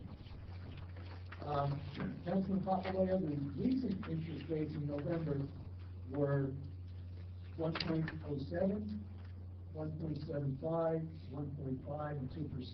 So those are the short-term rates. You can see they're creeping up to the 2% range at this point. We were fortunate enough to get a bid from TD at 1.07, which we awarded for the $2.5 million note.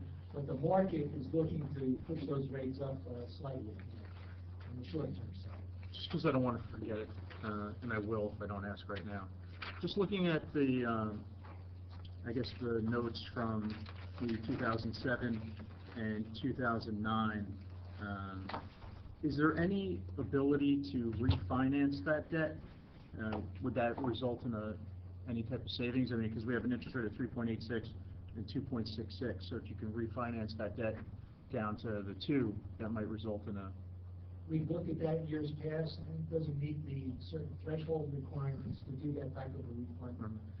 So we have worked with bond counsel each year to look at those particular spreads, and it just doesn't work at this point. Doesn't work. Okay.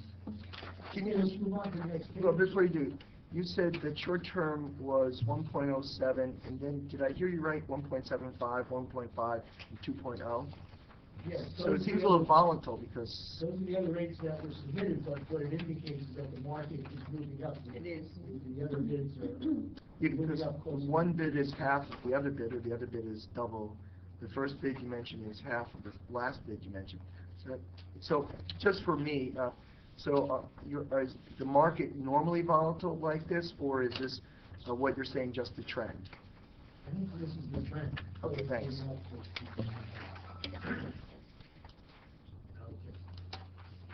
Let's go to the next page.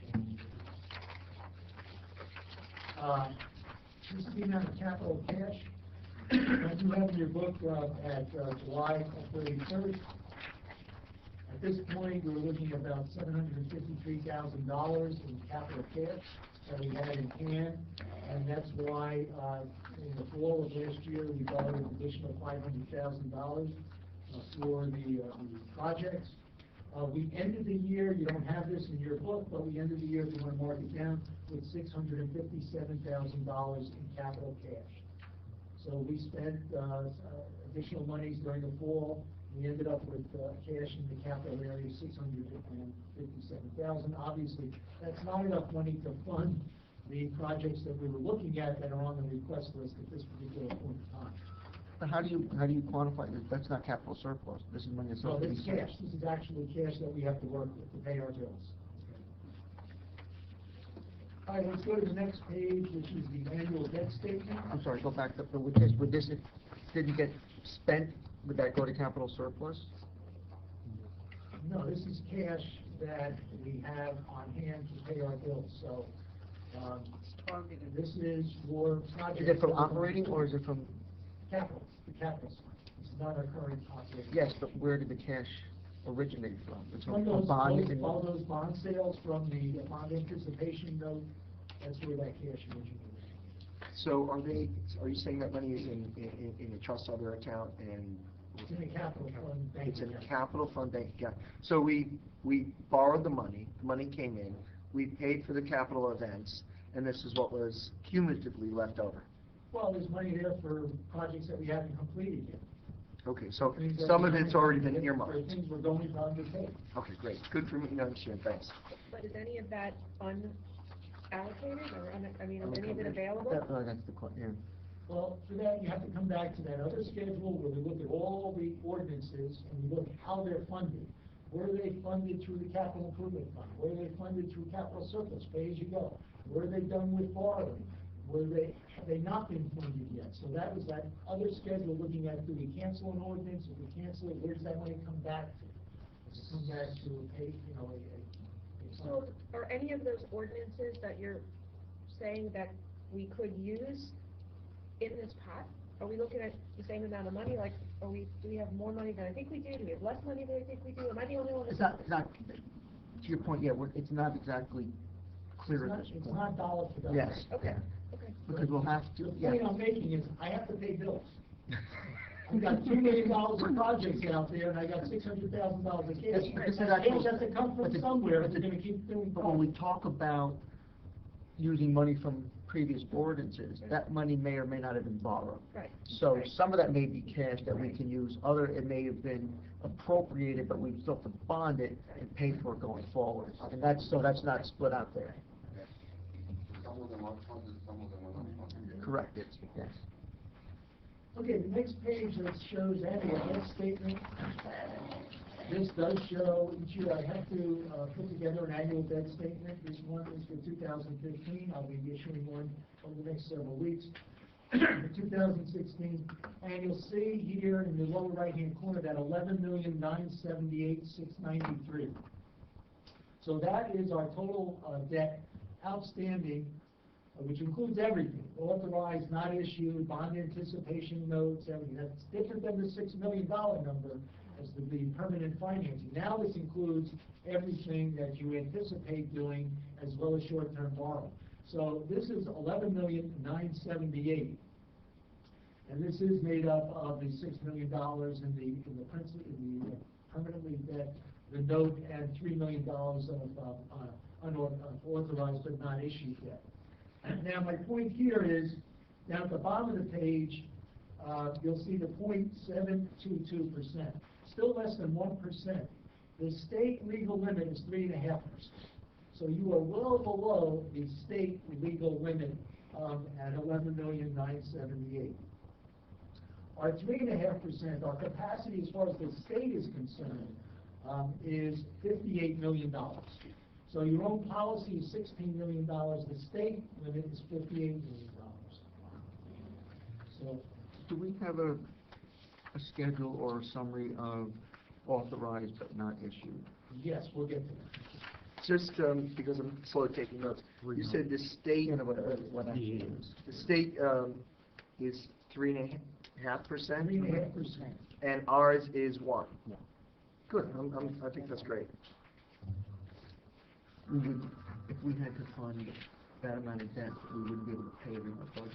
No, but it's, The whole budget would go for debt, almost like the federal government getting debt. yeah, no, but you know, That's- that's why we have can't do that. demonstrated that we're Yeah. frugal and prudent. Before we leave I this mean, page, at that point, the state policy is kind of foolish, because I don't know how a town would be able before to. we leave this pay for page, I it. want to show you why that debt limit 3.5% is larger than what we have right now.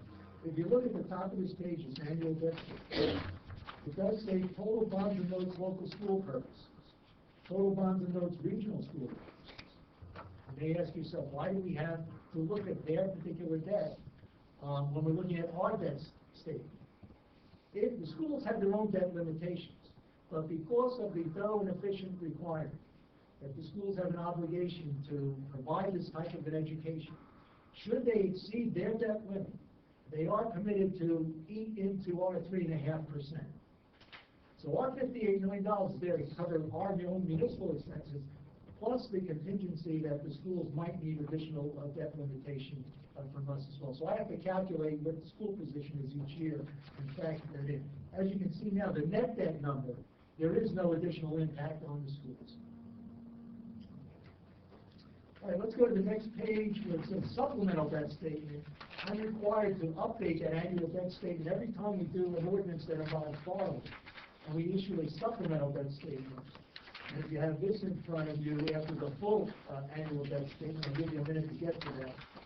But you'll note down at the bottom, the percentage is still underneath the 1%, it's 0.76%, 0.763%, all the way in the lower right-hand column, supplemental debt statement. So I do update that every time we do another bond ordinance. All right, let's get to the question of what is our unfunded status, and how does that impact on the whole picture? The page that you have, again, is a horizontal schedule. It says deferred charges to future taxation unfunded. And these are basically the pluses and the minuses on either side as to what is out there as an ordinance that has not been funded at this point in time. Now, this $5,735,000, $137.35 number includes $3.2 million of authorized but not issued, as well as the $2 million bond anticipation note as well. That's how we get to that $5 million. I have to qualify this and say this big number, this $5.7 million number, also includes 2 DOT programs that are significant. We have a transportation alternative program of $1,090,000 that is on the books in here, which is for the streetscape on Kinneconnect Road. That is a project that will take, my opinion, several years to complete and undertake in accordance with all the DOT regulations. So when we consider the amount of authorized and what we have to raise for cash, that may not be an immediate need at this point in time. We also have an ordinance for $450,000 for the Riverdale Safe Streets program. Now that one is on a faster track than the TAP grant at this point in time, but that too may take several years before we actually get into the construction and actually need the cash to pay the contractor to do the work on it. So we'll take that into consideration when we look at a number going forward in terms of the timing as to how much cash that we might need. Behind that, you have a projection as to what our final number would be for the end of the year, and I think you have a sheet that's similar. I projected out that we would end up at $5.6 million, $5,638,000. I can report to you that this week I finished the capital posting, including the capital fund. We're at $5,633,000. So that projection is pretty good in terms of where we actually are. So that $5 million that we have in unfunded does represent what we might have to raise in the future. So let's take that $5 million and let's say hypothetically we went to a bond sale. And that is what we sold this year, and we need to look at layering on that onto our permanent schedule to see where we are in terms of the policy. So the next schedule, that's exactly what I did. I did a projection of the $5 million. You see this schedule, spreadsheet schedule. I took the $5 million over 10 years at an interest rate of 2.5%. And we want to look to see what that impact has on our existing debt service. So we laid out the principal payments over 10 years. We calculated the interest cost. We added the two together. We then layered it on top of our existing debt service, both principal and interest, and we came up with a grand total of debt service. Now, you'll see the number for 2017 is $1,565,000. Now, $3,000 over our policy limit of $1,562,000, but pretty close. Going forward, though, here's the more important number. Now our debt jumps to $1,799,000, and then followed by in 2019 $1,772,000.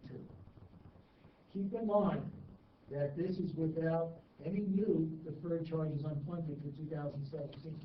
So while you're okay, it looks like you're okay, you're right on the line for 2017. And by the time we decide on the final sale numbers, you might be below that. It should be below that, but for 2018 and 19, you're gonna have this issue of running up against your own policy. Okay, and there's also, that's on the plus side, but also on the downside is how much in 2018 and 19 did you actually put into the budget to try and offset that, raise those deferred charges unfunded in the budget to keep that number down. So, we haven't looked at that. Just a comment on the interest rates. Let me just see. Yeah, from Steve Rogan back in September, he gave me 4 towns on the interest rates on the bond anticipation notes. And this is in addition to the information that I gave you from our own sale. He had towns that were also rated AA, and the rates they were receiving on their notes were 1.65%, 1.92%, 2.14%, and 2.22%. So those rates in the summer and the fall, and those short-term rates are another indication that they're climbing slightly. The next page is the new debt with the projected sale. This is a little bit more detail, laying out the $500,000, giving you the principal amounts. And the schedule continues on the next page, showing the $1,565,000. But again, looking at the total debt, you're at $11,603,000, which is still under your $16 million number this year. The last couple of pages, you have a page here which has some boxes on it, and this comes out of the best practice questionnaire, where down at the bottom they talk about you have to answer these yes or no. It says, while the issuance of renewal bond anticipation notes can be a reasonable and prudent financing mechanism, failing to take advantage of low interest rates on permanent financing can cause municipalities to incur unnecessary carrying costs and inflated costs of issuance. Has your municipality evaluated its outstanding bond anticipation notes and developed a strategy to move forward permanent financing? Thank you very much. We've just answered that best practice question. Should it appear again this year? That's what we've accomplished today, among other things. The final schedule is a schedule that I put together every year for you to show you what I call the total capital impact historically. And this goes back to 1970. And what we look at is not just the debt service in our municipal budget, but we look at every other category that we might have that represents a capital item in our budget. So we have the CIF, the capital improvement fund that we had in the budget last year of $61,000. The bond principal payments were $1,245,000. The bond interest was $204,000. The NJEIT loan, this is a loan from the New Jersey Environmental Infrastructure Trust, which we took out at a low interest rate to fund the conversion of 2 pumping stations that we had to a shared service with Paramus. And that's that loan is $25,000. The EVA loan column that where you see 0, that was another low interest loan we took out from the Economic Development Administration to fund the doubling of the expansion on the library. We got a below market loan to do that. The deferred charge unfunded, there's a schedule of what you put in your budget going back many years as deferred charge unfunded as part of your pay-as-you-go policy. Note principal payments, if there were any, would go there. The note interest is also there. And then we have a total in the left-hand column of $1,626,000 for 2016, and you can see how that relates to other prior years. And then I do take a percentage of that against the adopted budget, and last year the number was brought down to 10.72% of the adopted budget, as opposed to 2015 of 11.25%. That's a decrease. And then we also do a per capita number on all of that debt as well, so you have a judgment as to what that would cost on a per capita basis for River Edge residents. So just to give you some sort of a target, moving forward, where should we be historically, if that's something you wanna look at, target-wise? That percentage is based on the total budget, you also subtract out the debt payment. Total budget, yeah, which includes. It was more accurate would be to take that out, to see how we're, it's a percentage of. You could do that, but I actual don't cost. wanna do it going back to 19. No. Out, no. Let's see, sorry. Any questions? So if you were projecting a bond sale for this year, would it be at that 5 million level or at the 2.5? No, it'd be somewhere in between. Because we're gonna have to look at the $2.5 million note that's out there, and then some of the, authorized but not issued. Probably be less than the 5 million, how much less, I can't say at this time without looking at exactly what projects we're looking at, what we're gonna reallocate, that really deserves more study. Sure. So, I would say it's probably below the $5 million number. If the number we're working with for debt payment this year is the 1,565, that's what our debt payment will be this year. That was I think that was my projection, 1,561. That's not what's in the budget. Let me see if I can get the right page. Mayor, excuse me. Alan, could you comment on what would be the pros and cons of going to the full 5 million? Well, that's a number that has to be built on where we are with certain projects. So, as I indicated before, we have these 2 DOT projects Yeah, that are in that number, yeah. but may not be necessary to raise the cash this year or next year for those projects. So we have to look at the timing of where we're at with those projects. We're locked into a design assistance program with the state for the safe streets at this point in time. And I still haven't seen a proposal from the engineering.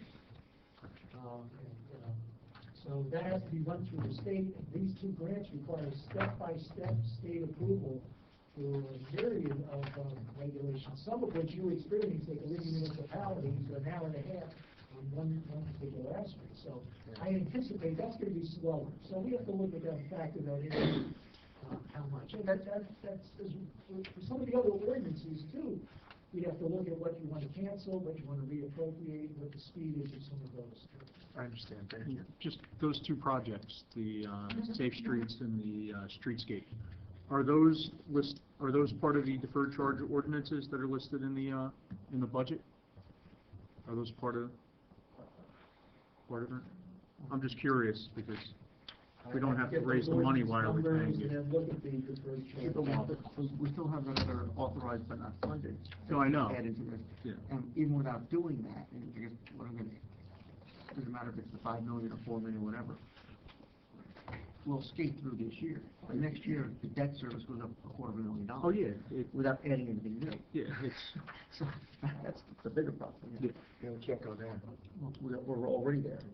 That's the problem. I think we said if we funded everything that we have, which we're not. No. That's not including that. It would go higher than this. What we've already paid, plus what we have to do under the short-term note and the extra 3 million, that's already committed to. We're already gonna be up $250,000 next year. Okay. Not including the other, what may be authorized, but not yet. And if we go to the long-term bond, does that help us, or does that? No, that's Put it on? added on later. Whatever we add, that's why this year it's,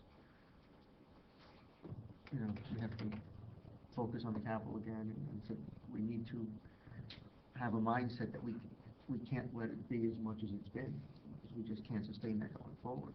It comes down in the out years, but we'll have a pretty big hump to get over the next several years. Yeah. The one part Alan doesn't want to talk about, and I know we don't want to get into it, is the surplus. Because we've historically now, for the 6th year in a row, we've used a very, very small amount of surplus. Which has been prudent on our part. Which is very prudent, but, and I'm sure another time we'll start talking about the surplus policy. The surplus has come back. We've been doing well at increasing it, and I do not want to see that as long-term fix. That's how this town got into the problems it did, But on the flip side, if we have surpluses over $3 million where we are, and we're only allocating 400,000, there may be a way to increase that a little bit going forward, but you still have to have control on the overall What debt. did we say our target was for surplus? What was it that we thought we wanted to be? You had 3 million and you had 8. We did. Probably We're at did. the 3 million now. We're about 3 million. Okay. Yeah, and I'm not saying, that's not what I'm saying, but I just want to But put it in unless context. there's a policy in place to say, we're gonna still keep the debt and capital within certain parameters, and those other years, there may be a little flexibility there to at least cushion that interest. You have to have the mindset, we're not gonna add on to it, it's just to get it, keep it level, Yeah. and then maintain it going forward, because we can't be at 11% and have it go up. I mean, when Al and I first started putting the policy together, we wanted the debt to come down towards 8% of the budget, not 11. So at this rate, we're actually going the opposite direction. Yeah. Okay, I get it. Thank you. Mayor, the only two things that I'd like to do, I would like permission to prepare that capital ordinance for Tuesday night for your consideration. Again, it would be just the introduction of the ordinance as we go through the process. You know, it's not something you want to do, you can stop that process, but I will fulfill the requirement of getting it introduced before we have to introduce the budget I at think your next meeting. we will, I'll ask for motion of the council, but I think, and I'll say it again publicly again, I think this whole cap thing is, it's a shell game on the state's part. And again, to limit us to a 0.5% increase, or give us 3.5%, I just don't understand the logic there. But that's the choices we're faced with. So we know that there's gonna be no way we're gonna be at 0.5%. It's just not gonna be doable. So, but on the flip side, I hate saying we have to authorize 3.5% and then come up with this Right. cap balance and the shell game that they play. We've been trying, and I've been saying it for a number of years, we should be looking at hard limits on appropriation, hard limit on the levy, and not worry about the caps or the extra that we get from the cap ordinance. But I understand the reality of it, so we need to do it. So, can I have a motion to the council to have Alan put it on for Tuesday night? So moved. Second. All in favor? Aye. Any opposed? Okay, Alan. Okay, thank you. And the next meeting, what is our schedule soon? Saturday, No. It says Tuesday the 17th. to introduce the capital. That's our meeting. Yes. And then it's Saturday the 21st. Okay, so that's not for us, okay. Yeah, no, it's just a regular council meeting. Sorry? First, Well, what do you want to add? I don't know what we're gonna do. What I think would we, your expectation? My expectation would be you could certainly look at the capital and start making some of these decisions on some of those duplications. Carrying that down. Salary and wage side, I think the personnel subcommittee needs to meet and really look at some of those items there. Then I'll suggest that we'll schedule for next Saturday and we'll give everybody homework, including our citizens here, to go through the capital and give your thoughts, and if you see anything on the operating side which you think we should address, at least bring it up so we have the areas to focus on. Because I know right now, our engineering line is going to be very, I just saw this for the first time today, so it gives everybody time to go back. And I said, I tried to point out the lines today, which are typically our greatest increases, which we have no control over. And we'll have to then start going to the discretionary lines, because at the end of the day, I'll speak for myself, but we need to get into that $200,000-300,000 increase range. It's on the budget. To me, I would like to see a tax increase no more than we have last year. So, and we've been at maybe a 1.5, maybe not as high as 2, but that's what we've been. Does that include the community center doing something with that? Well, that has to be factored into the overall. The overall. One of the things that I'd be looking for, if we're gonna talk about capital in, next week, is some sort of criteria to distinguish between the, vying numbers for the HVAC, the vying numbers for the road resurfacing, and the vying numbers for the sewer storm drain improvements. Because right now we have First of no all, I would say- criteria to say which one's I would better. say, if I were gonna say right now, I would remove the HVAC. There's money allocated already, we appropriated it, it's gonna be part of Toomey's there, it should come out. I agree with that. No, so that's that. Okay. With the roads, I mean, at this point, you know, I think you start with the conservative numbers on the other two, and then we have to see where we are and then work our way down, to me. But the question is, then, we just did this now, I don't know what we're gonna accomplish next week. No, I mean, I agree that you start with conservative numbers, and that makes sense to me as a general procedure. There's- But I'd like to know why there are such, why there's such a big difference. 57,000 versus 118.7 thousand. That's a big difference.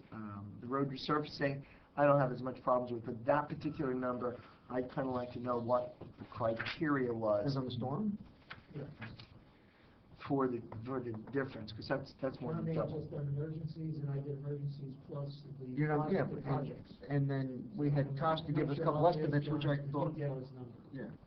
Okay, so that we can talk, because I agree with you, I would take out the HVAC because it would go to the library, to the community center, and I agree that we start with 285 and then see, and I can certainly talk to John about that and see, you know, what he feels, because 285, we're just putting out a number and then we're gonna put the streets into it. So if I give him the number 285 and I say, what can you get done? And he comes back to us, Well, we had, how much did you say in old paving also, 60-something? so it's 285 plus 60 what? 65 or 60, whatever you said before. Yeah, there's 68 out there that we could use. We're talking about whether we can raise in the budget, you know. Oh, that's excellent. Well, then we're up to the 350 if we use the smaller number. And it gives us some flexibility to reduce it if we have to. And you gotta remember also that there's two ways to look at the capital. It's obviously looking at the total number, and that affects that going forward. But small changes in that don't really affect this year's budget because you're only looking at the down payment and the outside costs. So eliminating a $10,000 project from here does not really do much in terms of helping the overall budget for this calendar year. No, but it More gives about us how a sense. it's done. I would make a motion if, unless you think it's premature, but I would make a motion to remove HVAC library and library AC at this point. We're gonna just put it back in so that Alan can do some calculations. I would also make a motion to remove road surfacing DPW request and leave the other competing numbers for information to be granted. Would you be willing to amend that and to put a placeholder for the community center?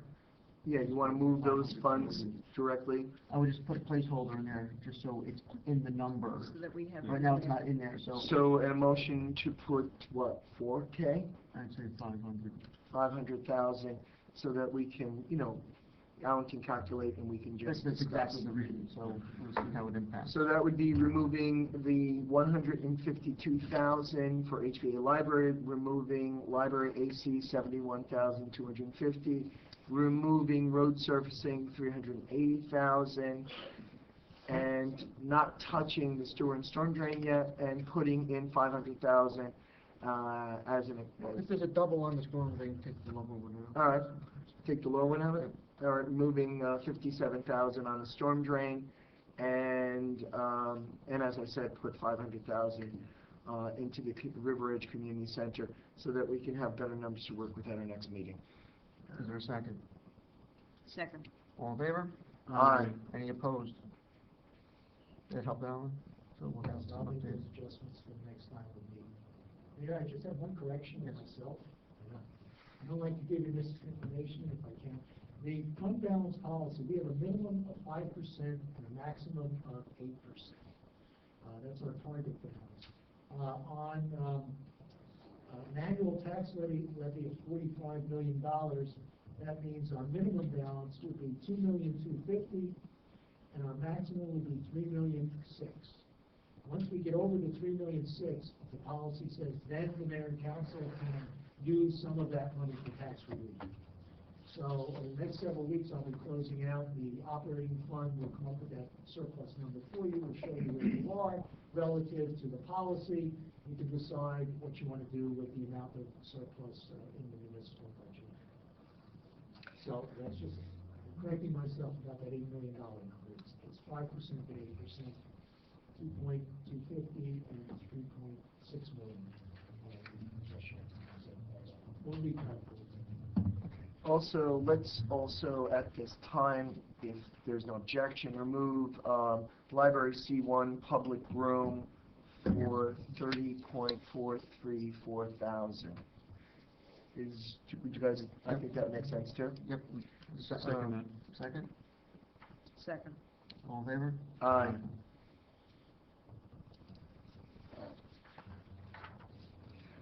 Now, I don't think we want to do it now because Councilwoman Bastide is not here, but I can speak to the hook lift and what the hook lift is, what the thinking behind it. I can discuss the utility, the light tower, the backhoe, the light bar, and the radio, and maybe we want to have that conversation. I already have done the homework on those as items that are currently in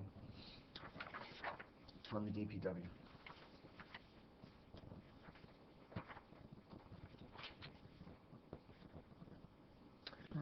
I would also, well, If you want me to talk about them now, I can, but I think maybe we should wait until next time. Yeah, let me ask, just go over the hook lift. Okay, so the hook lift replaces two trucks that are with one. Currently, you have a 2002 and a 1997 truck. This truck would be the main truck for snow plowing. It's a hook lift because you can replace what's on the back. John feels that this is a non-negotiable, that this is absolutely necessary given the two trucks, and he showed me the two trucks. They have substantial rusting. So let me just show this to everybody and then we'll pass it around. The frame. So this is not just a light item or a wish item, but this is a potential failure. We currently have a truck out, a brand new truck out. It had a head gasket blew, and this truck is currently running, and we hopefully, when they replace the gasket on a newer truck, there'll not be an issue again. But if we had lost both, it would substantially. This truck is the 1997 truck, and I believe there's also pictures here from the 2002 truck. So that is, he feels, is a must. The utility truck, the current utility truck is also rusted through. It's a 2002 truck currently. The mechanic truck, which does all the road calls. It's the mechanic's truck, so if the mechanic needs to go out, and that's $70K. The light tower is. Can I ask a question on the trucks? The ones that we would be replacing, do they go to the truck graveyard, or do we get anything back, or? It's hard to get money back. They go, I think, on the, what do they go on the? You get a trade-in. Trade-in. Okay, that's all I wanted to know. You get Auction something. them, but if they're. It's you're not probably gonna next get to much. nothing, but you do get something, okay. Now, the light tower is really a movable light station. So we no longer need to borrow it from the Mawa yard. That's why I thought it was Mawa. He said Mawa. It's used by OEM, it's used by fire, it's used by police, it's used by our local churches when they have events, it's used for the DPW. So it's basically a trailer, and lights come up and they throw a lot of wattage on what's ever happening that night, whether it be an emergency event. The backhoe is more of a wish item, but he wants us to think about it. Currently, we borrow from Fort Lee 6 to 8 times, and it would be extremely useful. We only borrow it 6 to 8 times because it requires him to send 2 men and a truck out to Fort Lee to get it, tow it back. Towing costs in operation budget would be decreased if they purchased it. That's 108K, and he understands that that may not be in for this year, but he wants us to seriously think about it for either, if it's not, we can't afford it for this year, for next year or the year after. So those are some of the big items that he's considering, that he wants us to seriously consider. There's a lot more information I can give you, but I don't know if we want to do this at this time. Well, the other thing, and I just don't think it's going to be feasible this year, is modifying his bay. Yeah. We don't have an engineer engaged, we don't have an architect. The cost we got from the architect, I thought, was prohibitive from even starting. So, I don't see that being able to be funded or making sense to fund it. That's $159,000. Yeah. Mechanics. Mechanics bay. It's up John towards wants- the top. John actually has a very good plan to modify facilities, but, again, in terms of priorities and what we can pay for, I don't think that's something we're gonna be able to do. John understands that. What John wanted me to communicate was that he was hoping that we could put something towards it and build like we've done for the lighting for KGB and stuff like that. I think we need architectural plans in Yeah, place and first before we start. architectural plans were $40,000 just for the architectural plans. We're not gonna fund that this year either. Okay. So I don't know, I mean, we can always come back to it, but I don't see, I think I could comfortably make a motion to remove the backhoe and, at this time. And if you want, I think we could comfortably remove the mechanics bay at this time. If John wants me to, revisit that with the council, I certainly. if you wanna leave something in the mechanics bay just as a placeholder, say 10,000 or something, just as a Why placeholder. don't we leave 40,000, because that's the, but we can't take the Yeah, architect out of the 40. No, 'cause that's, well, you could if you bonded it as a project. So why don't we leave 40, now we can always reduce it later. Sure. Okay, so a motion to Well, remove, before you go to the Okay. motion, the difference between the light tower and the light bar, so a light tower is, as I understand it, the I'm not big expert. thing that What they comes had at out St. with what they had at Peter's, St. yes. Peters. Now, Yeah. did St. Peters just borrow that, or did Yeah, that that was come from with the from the county? Yeah, I think Dansville Park has a few from them too. right. I think that's a prudent thing for us to have. And the light, cost is not, Light bar's going to the the truck. light bar goes, and the radio, if we fund the hook lift and utility truck, which I believe we should, Then we then can the light bar and the radio go are with part of that. okay. So we would not remove and those. the larger point, Tom, and John has to be wary of this, looking at, like we just talked about, our longer term debt position. Yeah. Putting things off to next year is not necessarily gonna be. I asked him to better put, to do any, so that's, yeah. and while the chief's here, I Well, don't. wait, do there's you no- want to make the motion before Oh, we do yes, that? okay, yeah. Okay, so I'm gonna move, Alan, let me find the line, pardon me. I'm gonna move, this is DPW C10, Folo, no, I'm sorry, not, C10, backhoe. Yeah, C10, backhoe 1, 102,000 in bond, 5,400 in, down payment. We remove that and also move that we reduce, where is that one? The bay, Yeah, it's where's up the top. thing? It's about 5, 6 down. Okay, yeah, C6, DPW Bay, we reduced that, reduced the down payment to 0, and reduced Well, the, no, it would be down payment, well, that'll be 40,000. No down payment, just So, replace. reduced the whole thing to 40,000. Right. So the down payment will still be, $2,000. Okay, that's good. So that 142.5 reduces to 40 at this time, and the other one reduces to 0. Is there a second? Second. All in favor? Aye. Any of you opposed? No. I don't see any cars this year, chief? No cars this year? I, made an effort to try and get by with what we have vehicle-wise, because of the 2 vehicles that were purchased last year, in addition to the replacement of, one that was totaled, and then there was, insurance payment, but still, cost the borough an additional 50 or so thousand to get the third one up and running. So we wound up with 3 vehicles, in 2016 that are up and operational, already in the fleet, operating. So I held off on adding any price to this year's budget. What I'd like to do beginning next year is have a steady 1 vehicle a year purchase,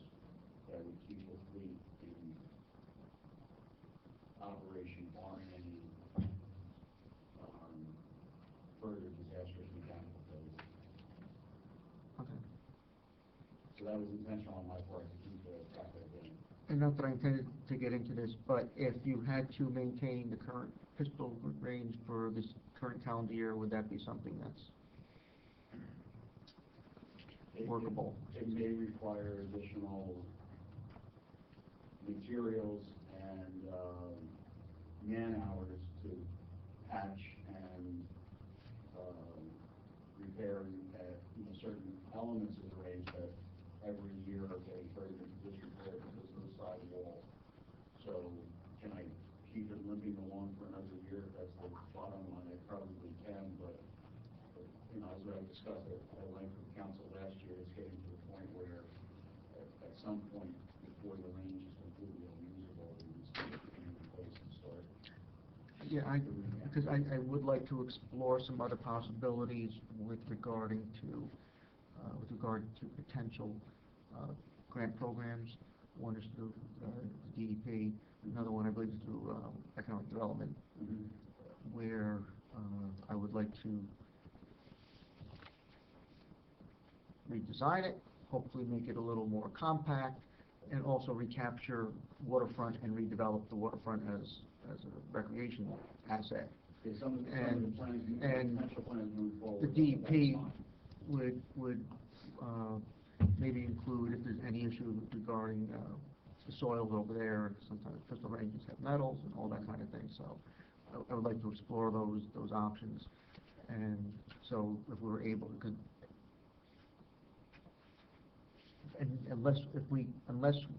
if we're told we cannot do any of those things, and we have to maintain the pistol range with its current footprint and its current location, then I think that's where you will have to eventually come up with a plan to refurbish it to make it the way you think it needs to be. But for this one calendar year, I don't know what. In that case, that some money be set aside for repair.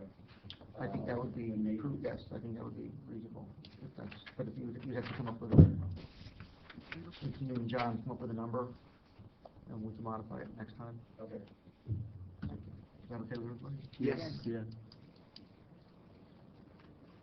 All right, well, I think we have some movement for, so next time we're looking at the same page again. Any more comments from the public? Anthony, Al, Constantine, anything? Anything else, Alan? No, that's all I have there. Chief, did you want to add anything? Yeah. I'm estimating that we reduced. We took out, I'm estimating about 800,000, and we put in 500,000, so we reduced it 200,000. Not bad. Ballpark. Yay. All right, so we will, We'll get there. we'll meet again. We'll get there. We'll get there. Next. I didn't meet with We gotta fire get yet. Well, but they're really, They don't have. most of the things you see for police and for fire, these are routine replacements that we do here. You know, I do have a question on the radios. I have a question on the siren system. Well, What's that? the siren we've been talking about for a number of years. Yeah, I know. I think it's probably time that we should consider it, but the radios, 48, I thought we were replacing the radios, so. I think these are different. These aren't the We're doing DPW? No, No, talking about the fire. fire. These aren't the pagers, which we replace. But we replaced every radios year. too over several years. From what I read, it seems like it's a wholesale swap out of every Like I radio. said, I'm meeting with them Yeah. on Wednesday night, so I'll find out. Which I'm guessing it's the ones they wear when they're actually on call. But Mary will get back But to us. I think you also see other vehicles too. But That's only- there's nothing, I mean, out of all the other things, unless you start looking at some more of the Nothing else is infrastructure, the that- building ground things, everything else is pretty much replacement Yeah. or annual replacement things that we generally include. Streets we can.